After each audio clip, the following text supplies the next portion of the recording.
Hit Radio, l'essentiel de l'actualité. Justice Totoum. Mesdames et messieurs, votre fidélité nous honore. Bienvenue à cette nouvelle tranche d'information sur Hit Radio. Activité parlementaire, le président de l'Assemblée nationale, Kavayegue Djibril, a signé lundi dernier un arrêté convoquant à Yaoundé les députés pour la deuxième session ordinaire. Ce rassemblement, qui va durer 30 jours, démarre le jeudi 7 juin 2018 à partir de 11h. Ce même jour, mais à partir de 15h, les parlementaires de la Chambre haute vont aussi reprendre du service sur convocation de Marcel Niadji Fendi, le président du Sénat, pour la deuxième session ordinaire du mois de juin. Si la deuxième session ordinaire de la Chambre haute va se tenir pour la première fois avec un effectif renouvelé, la Chambre basse, quant à elle, repartira avec les mêmes élus de la 9e législature.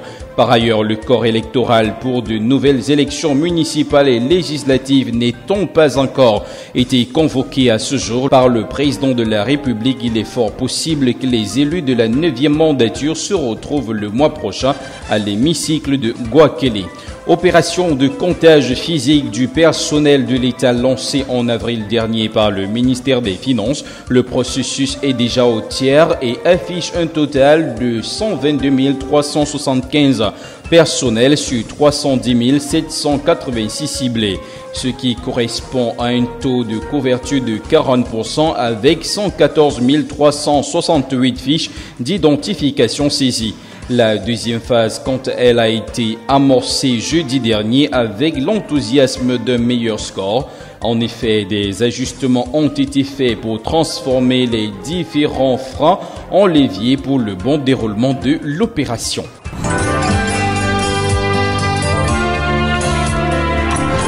L'actualité internationale. Le président angolais João Lourenço est en visite officielle en France pour la première fois depuis son élection en septembre dernier. Il a été reçu à l'Élysée par son homologue Emmanuel Macron. Le chef de l'État français s'est dit très attaché au renforcement des relations avec l'Angola. Le Rwanda refuse d'établir Victoire Ingabire dans ses droits. La Cour africaine des droits de l'homme et des peuples avait donné 6 mois au Rwanda pour rétablir cette femme dans ses droits. La présidente d'un des principaux partis d'opposition du pays, les FDU, est en prison depuis l'année 2010, arrêtée peu de temps après son retour au Rwanda alors qu'elle était candidate contre Paul Kagame. Elle a été condamnée à 15 ans de prison pour minimisation du génocide. Mais le Rwanda dénonce une cour instrumentalisée. C'est ici que nous mettons fin à cette tranche d'information. Mesdames et messieurs, restez en compagnie de nos programmes. Hit Radio, une info d'avance.